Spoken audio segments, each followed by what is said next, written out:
નમસ્કાર, રાજકોટમાંથી breaking news સામે આવી છે। રાજકોટના રૈયાધાર વિસ્તારમાં મોટી માથાકૂટની ઘટના સામે આવી છે। રાણીમાં રૂડીમાં ચોક ખાતે લોકોના ટોળેટોળા ઉમટતા બબાલના દ્રશ્યો સર્જાયા હતા।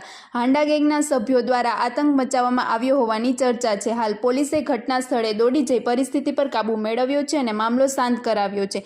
આખી ઘટનાએ રૈયાધાર વિસ્તારમાં ચકચાર મચાવી દીધી છે। વધુ સમાચાર માટે જોડાયેલા રહો। RP Gujarat news, Rajkot.